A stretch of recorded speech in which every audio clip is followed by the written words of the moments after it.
Hey guys, this week we have an awesome Blender tutorial up for you, so let me get straight into it.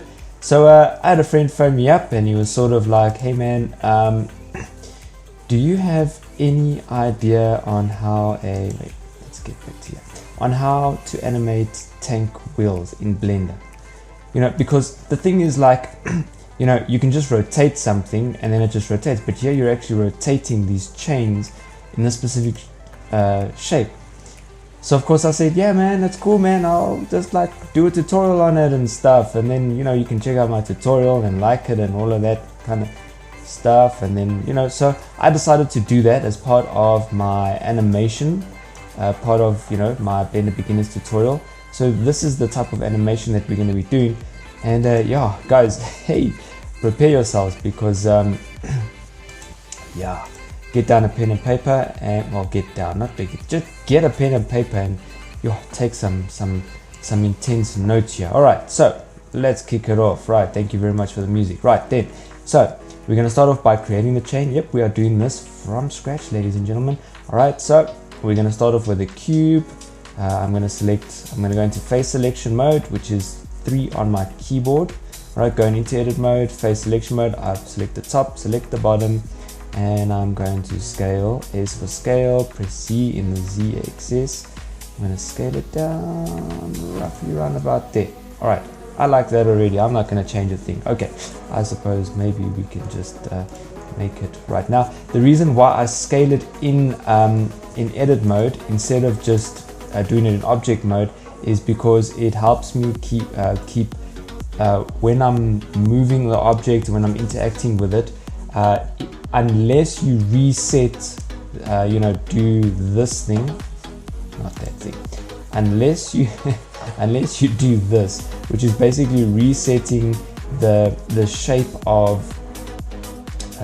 your object. Because what happens is, by default, Blender keeps in mind that it's a cube, and then you start shaping around in object mode, it still sees it as a cube, as that shape. And then what you have to do is you have to reset. Just have a look here. So you can see here, as I'm changing it, my rotation, my location, my scale, all of that is staying at 0, which is good because you want it to keep it like that. But and if you are scaling in object mode, it's going to adjust here. But basically when you interact with it, especially when you do physics and stuff like that, it's going to still see it as a cube. Then you have to reset your all transformations, blah blah blah. So that's why I prefer to do it this way. All right, so now to continue, is for scale, and in X, so that is one sort of link of the chain. Right, then the next thing I'm going to do is I'm going to add in Shift A. I'm going to add in, oh my goodness, I think it's a circle. I'm going to rotate Y 90. Yeah, there it is. I'm going to scale it up a bit. No, I'm not going to do that. Shift A. Right, curve. Let's try that again. Circle, rotate Y 90, scale up. I think I needed to scale it anyway. All right, there you go. So we got my circle. Now what I'm going to go in edit mode, I'm going to select these guys. I'm going to select this guy here, and I'm going to scale. S for scale in Y. Let's say roughly about that, right? By the way, I researched how to do this, and now I'm just doing it. Like, I haven't practiced this, so yeah, I'm going to cut out all the mistakes, so you'll never know how much I've battled with this. Anyway, moving right along. I think I can definitely scale this a lot wider. Yeah, let's say about that. I'm going to make my own adjustments here. The curve's good, but I think it might be just a bit too curvy. Alright, let's say. Okay, you know what, we're using this as a demonstration, so there you go. You got this guy. Right, then the next thing I'm going to do is I'm going to select this guy over here. I am going to go into our modifier. I love these modifiers. Can I just say these? This thing saves you so much time. Then I'm going to do this over here, which is an offset. How much you're going to offset. So the array modifier, if you haven't seen any of my other tutorials or you don't know what the hell I'm talking about, it basically allows me to duplicate this. So I'm going to make it about 1.06. And then what I'm going to do is I'm just going to go okay, hang on, in the right axis, for crying out loud. So not in the x-axis, I've got to do it in the y-axis. Some guys right now have just learnt about the array modifier and have just been like, oh my word, but I did a project and it took me hours trying to duplicate and keep each one in a specific, yeah, now you know how to do it easily. Alright, so now I'm going to do that. I am not going to apply this array modifier. It is very important to yes. Okay, and then what you can do. Now, what's nice about me doing the array modifier, if I don't like the way this track looks, if I adjust one, it adjusts the rest of it. Okay. See, as I adjust, it adjusts all of that. So that's pretty nice. All right, I'm going to add another modifier. Apparently, I'm adding a curve modifier. Then what I'm doing is here we go, curve object, and I'm going to select my bezier curve. Alright, then, so that's what it does, and then what I'm supposed to be doing is making adjustments. Right now I've got it in X, I think I'm supposed to do it in Y. There you go. How nice is that? Right, let's try it again. Let's go in X, in Y, in Z. Okay, this is so not doing. See, that's nice, I like that, man. What if I say minus Y? Ah, boom, there you go. Alright, there you go. So that is it. Now what I'm going to do is just add in more of the count. In fact, I'm actually going to do this quite 23, 24, 25. There you go. That's nice. Okay. And then what I've got to do is just to get that to work quite nicely there. You can maybe just adjust the offset here. 0.5. Okay, let's go. 45. There you go. That looks nice. Okay, obviously I'm doing this as you can see as an example, but what you're probably going to need to make these a bit smaller, so that's cool. Make your curve bigger. Alright, as in this curve over here. If I go into edit mode, not that curve, my bezier curve. If I go into edit mode, you're still able to adjust it. So that's what makes modifiers pretty cool. So if I scale in Y, I can still adjust it. There you go. In fact, I think that looks a lot cooler. That is starting to look cool. I'll grab this guy, G for grab, in the Z axis. But it's supposed to be technically flat on the ground like that. Alright, cool. I like that. And then you can just go into this guy.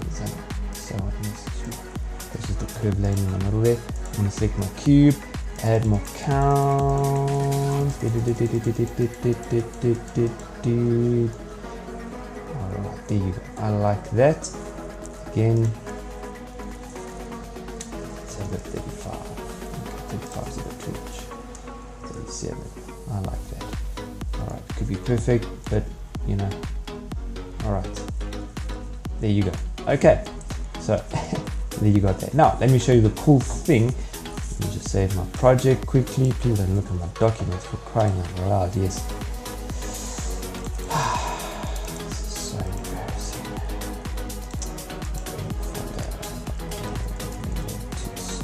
So what happened to me in the beginning of this week, maybe this will be quite a good lesson for any Mac fans out there. Tank animation. I would log into, so I've got a Mac, I've got a MacBook Pro 2013, late 2013. Yep, 7-year-old machine. Man, this thing still knows how to cook up a good dish. So I would log in, I'll get to the login page, then I'll sign in, and then it goes into my desktop, and then it would just freeze. Eventually my mouse would disappear. So I thought my mouse was stuffed. I mean my Mac. But anyway, I was able to boot into safe mode, get into it, get all my files off, and then I created a new user. Just wanted to experiment. I created a new user, went out of safe mode, booted in, and it was 100%. There must have been something with my user. I suspect Mac's latest update. Can't say for sure if it was that, because I got an update, and then the next day there was some funny stuff happening, and then Monday, boom, finished. So I suspected the Mac update. Anyway, flashed out my machine, reinstalled it. Very nice. So that's why, hence, I still had to give me permissions. So yeah, Alright, so there you go, got my tank animation. Now let me show you something cool about the way this thing works. I'm selecting my Bezier curve. I am going to G for grab in the y-axis, and can you see how the wheels, the chains are moving? It moves along with the object. Pretty cool, hey? Okay, so yes, that is that for that. Now you can stop here if you've gotten out of what you wanted, but I'm going to move along, and what I'm basically going to do is I'm going to create two tank wheels. Right, so I'm going to select whichever one first. I think I can select my curve and then shift select my cube. I can shift D for duplicate, press X because I want to keep it in the x-axis. There you go. And grabbing Y, still working. Grab Y, still working. Now what I need to do is I can grab this curve, because now what I want to do is I can create an object in the middle. I can parent these wheels to the middle object. When I move the parent object, the wheels move along with it, right? Are you with me? Good. Okay. Shift S, all right, cursor to selection. And what that, no, sorry, even you were saying, no, Ryan, that's not it. Okay, cursor to selection. It puts my 3D cursor right in the center of the two objects that I selected. I'm gonna shift A, and I can add in. These guys were weird. They had some cube or whatever. But anyway, that's not the point. Now, suppose you modeled a nice cube and everything. I mean, a nice tank. Well, then you would put the wheels between. Let's say the box, the cube is my tank. All right. Then I would don't select the wheels, because remember the wheels are already constrained to the curves. I select that curve. I select this curve, and then last, this is how parenting works. You select the child objects first, and your parent object last. You know it's the parent object because you can see it's in a bright orange. And then I right click and I say parent, and I say keep transformations. Right. I think the shortcut is I'm gonna tell you now. Let me just give it a shot. Command P. Yeah. Okay. So it's Control P if you have a Windows machine. So I'm gonna say keep transformation. Now, when I move the box, G, you can see the tank wheels move along with it. It's really, really beautiful. You can keyframe it, whatever you want to do. It's pretty awesome. Okay, cool. So there, with our tank done, with us just animating that, I know that you guys enjoyed that, and I know that this has been an answer for most of you, and I hope that me giving the answer to what I did with my Mac, all right, I hope that it was also a solution. By the way, I went to the iStore and they have no longer support for my late 2013 Mac hardware support, but they could give me software support. I wasn't going to wait around for them to tell me that I have a hardware issue. I was just going to get my stuff off, and yeah, and in the process I figured out, hey, and if you want to know how to boot into safe mode, by the way, okay, I've just lost all my Windows viewers. It's you start up and you're holding shift, and then it'll boot into, you hold it in, you just keep holding it in until you get the Apple logo, and then when you get the, it's going to boot into safe mode for you. You can create new users and stuff like that. Right, so anyway, there's two solutions for you. I hope that has helped somebody, and especially with the tank animation. All right, so with that said and done, guys, have a beautiful day or a beautiful evening, and I will see you next week again. So from me, Ryan, cheerio and cheers.